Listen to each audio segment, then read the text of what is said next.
जय श्री कृष्ण। एक योगी की आत्मकथा, अध्याय 4, भाग 1। हिमालय की ओर मेरे पलायन में बाधा। कोई भी छोटा मोटा बहाना बनाकर अपनी कक्षा से बाहर निकल आओ और एक घोड़ा गाड़ी किराए पर ले लो। हमारी गली में ऐसी जगह आकर ठहरना जहां तुम्हें मेरे घर का कोई सदस्य ना देख सके। मेरे साथ हिमालय की योजना बनाने वाले उच्च माध्यमिक विद्यालय के अपने सहपाठी अमर मित्तल को मेरा यह अंतिम निर्देश था। अपने पलायन के लिए हम लोगों ने अगला दिन तय किया था। अनंतदा मुझ पर कड़ी दृष्टि रखते थे, इसीलिए सावधानी बरतना आवश्यक था। उन्हें पूरा संदेह था कि मेरे मन में भाग जाने की इच्छा प्रबल है और वे मेरी योजना को विफल बनाने के लिए कृत संकल्प थे। ताबीज चुपचाप अपना कार्य करता हुआ मेरे अंदर आध्यात्मिक उफान ला रहा था।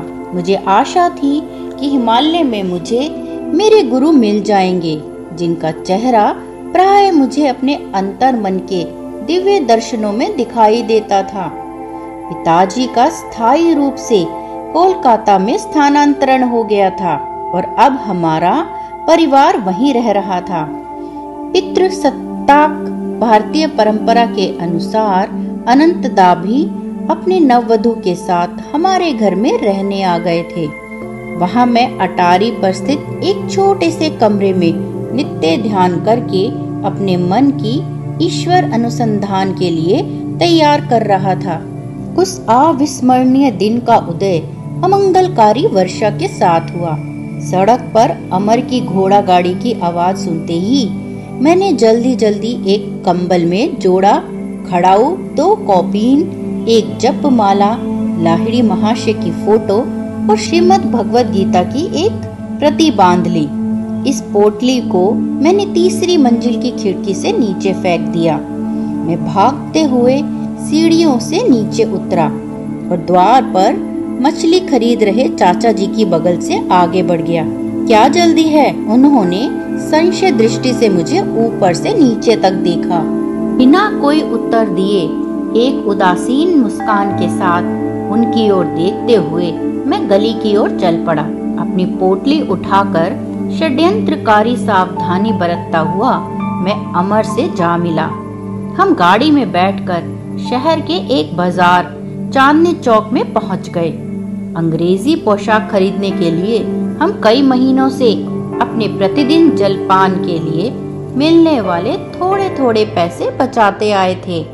हम जानते थे कि मेरे चालाक भाई एक गुप्तचर की भूमिका निभा सकते हैं, इसीलिए यूरोपियन पोशाक पहनकर हम उन्हें चकमा देना चाहते थे। स्टेशन पर जाते जाते रास्ते में हम सभी मेरे चचेरे भाई जतिन घोष के लिए रुके, जिन्हें मैं जतिन दा कहता था। वे नए नए ही हमारे पथानुदायी बने थे और हिमालय में किसी गुरु की शरण प्राप्त करने के आकांक्षी भी बने थे। हमारे पास पहले से तैयार नया सूट उन्होंने पहन लिया। अब हमें कोई पहचान नहीं सकता, हमने सोचा। हमारे मन गहरे उल्लास से खिल उठे।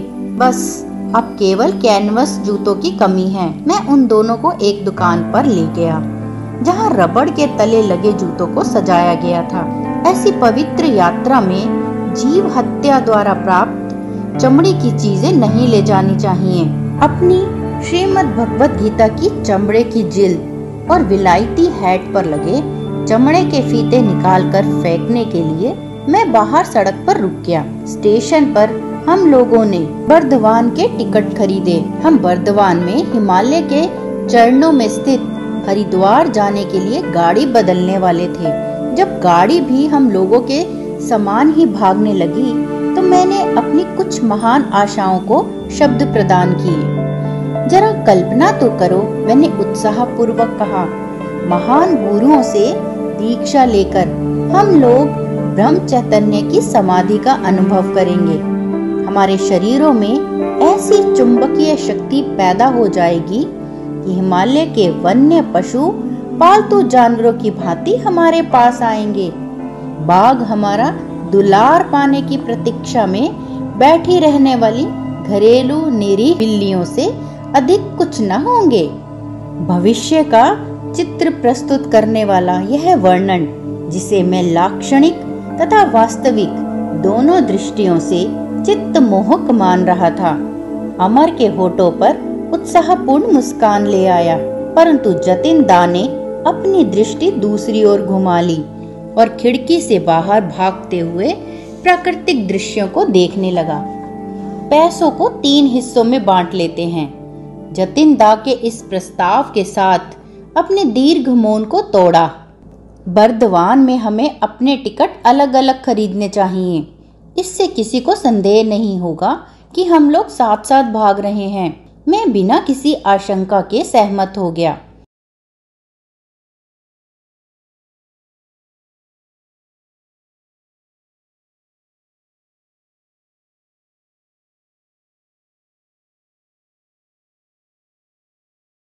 सूर्यास्त के समय हमारी ट्रेन बर्दवान स्टेशन पर रुकी। जतिन दा टिकट घर में घुस गए। अमर और मैं प्लेटफॉर्म पर बैठे रहे। हम लोगों ने 15 मिनट तक प्रतीक्षा की और फिर उनके विषय में निष्फल पूछताछ की।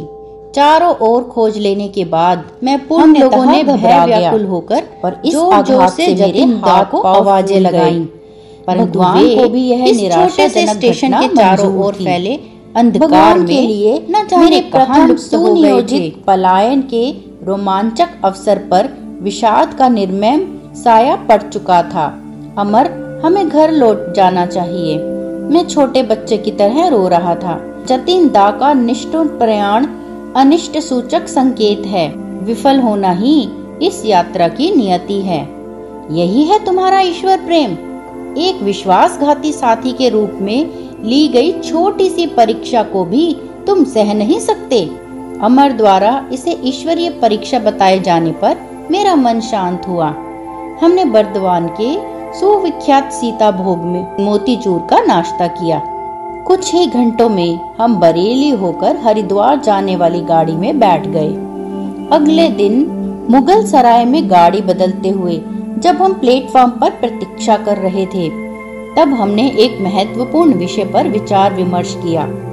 अमर, संभव है कि शीघ्र ही हमें रेलवे अधिकारियों की गहरी पूछताछ का सामना करना पड़े। मैं अपने भाई की चतुरता को कम महत्व नहीं देता। परिणाम चाहे जो भी हो, मैं झूठ नहीं बोलूंगा। मुकुंद, मेरा तुमसे इतना ही अनुरोध है कि तुम चुप रहना। जब मैं उनसे बात करूं, तो तुम मुस्कुराना या हंसना नहीं। इतने में ही एक यूरोपियन रेलवे अधिकारी मेरे पास आया। उसने एक तार पत्र हिलाकर मुझे दिखाया, जिसका आशय मैं तुरंत समझ गया। क्या तुम लोग घर से गुस्से में भाग रहे हो? जी नहीं, मैं प्रसन्न था कि उनके चुने हुए शब्दों ने मुझे सुस्पष्ट उत्तर देने की अनुमति दे दी। मैं जानता था कि क्रोध नहीं, बल्कि दैवी वैराग्य मेरे इस अस्वाभाविक व्यवहार का कारण था। फिर वह अधिकारी अमर की ओर मुड़ा। उन दोनों के बीच बुद्धि चातुर्य का जो द्वंद्व हुआ, उसे सुनते हुए निर्विकार गांभीर्य बनाए रखने के अनुरोध का पालन करना मेरे लिए कठिन से कठिनतर होता गया। अधिकारी ने अपनी आवाज में अपने अधिकार को पूरी तरह ध्वनित करते हुए पूछा, तीसरा लड़का कहाँ है? चलो सच बोलो। साहब, आपने चश्मा पहना हुआ है, क्या फिर भी आपको दिखाई नहीं देता कि हम केवल 2 ही हैं? अमर धृष्टता पूर्वक मुस्कुराया। मैं कोई जादूगर नहीं हूँ कि एक तीसरा लड़का निकाल लूं। अधिकारी ने इस धृष्टता से स्पष्ट रूप से हड़बड़ाकर आक्रामक का नया पैंतरा लिया। तुम्हारा नाम क्या है? मुझे थॉमस कहते हैं। मैं अंग्रेज माता और भारतीय धर्मांतरित ईसाई पिता की संतान हूँ। तुम्हारे मित्र का क्या नाम है? मैं उसे थॉम्पसन कहता हूँ। अब तो अंदर ही अंदर मेरी हंसी चरम सीमा तक पहुँच चुकी थी। मैं किसी से कुछ कहे बिना ट्रेन की ओर चल पड़ा, जो भगवान की दया से प्रस्थान करने के लिए सीटी बजा रही थी। अमर भी उस अधिकारी के साथ मेरे पीछे पीछे ही चला आया, जो अब उसकी बातों पर इतना विश्वास करने लगा था कि शिष्टता पूर्वक हमें यूरोपियन लोगों के लिए निर्धारित डिब्बे में आराम से बिठा दिया। स्पष्ट था कि 2 अर्ध अंग्रेज बालकों को हिंदुस्तानियों के डिब्बे में यात्रा करते देखना उनके लिए कष्टदायक था। उसके वहां से विनय पूर्वक प्रस्थान करने के बाद मैं सीट पर लेट गया और जोर जोर से हंसता रहा। एक अनुभवी अंग्रेज अधिकारी को बुद्धि चातुर्य से मात देने का आनंदपूर्ण संतोष अमर के चेहरे पर व्याप्त था। प्लेटफॉर्म पर मैंने तार को चोर दृष्टि से पढ़ लिया था। तार मेरे भाई अनंत का था। उसमें लिखा था, यूरोपियन पोशाक पहने 3 बंगाली लड़के घर से भागकर मुगल सराय के मार्ग से हरिद्वार की ओर जा रहे हैं। मेरे पहुंचने तक उन्हें कृपया रोके रखें। आपकी सेवाओं के लिए योग्य पुरस्कार दिया जाएगा। अमर, मैंने तुमसे कहा था कि निशान लगाए हुए टाइम टेबल को घर में मत छोड़ना। मेरी आंखों में नाराजगी थी। मेरे भैया को अवश्य ही वहाँ ऐसा कोई टाइम टेबल मिल गया होगा। मेरे मित्र ने झेप कर इस डांट को स्वीकार किया। हम थोड़ी देर के लिए बरेली में रुके, जहाँ द्वारका प्रसाद अनंत द्वारा भेजी एक तार के साथ हमारी प्रतीक्षा कर रहा था।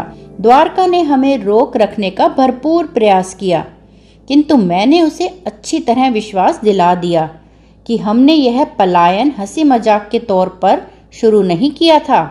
पहले की भांति इस बार भी द्वारका ने हमारे साथ हिमालय भाग चलने का प्रस्ताव स्वीकार नहीं किया।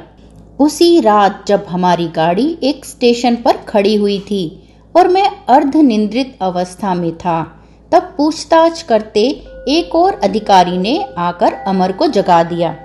वह भी थॉमस और थॉमसन नामों के इंद्रजाल में फंस गया। भोर होते होते गाड़ी ने हमें सफलतापूर्वक हरिद्वार पहुंचा दिया। हमें अपनी ओर बुलाते गौरवशाली पर्वत कुछ दूरी पर अस्पष्ट दिखाई दे रहे थे। हम लोग तेजी से भागते हुए स्टेशन से बाहर निकले और नगर की स्वतंत्र भीड़ में प्रविष्ट हो गए। हमारा पहला काम था देसी पोशाक धारण करना, क्योंकि अनंतदा को किसी प्रकार हमारे यूरोपियन छद्म वेश का पता लग गया था। पकड़े जाने का पूर्वाभास मेरे मन पर बोझ बन रहा था। हरिद्वार से तुरंत निकल जाना ही उपयुक्त मानकर हमने सीढ़ियों से अनेक संतों की चरण रज से पवित्र हुए ऋषिकेश जाने की टिकट खरीद ली। मैं पहले ही ट्रेन में बैठ गया था, जबकि अमर अभी पीछे प्लेटफॉर्म पर ही था। एक पुलिस वाले ने पुकार कर उसे रोक लिया।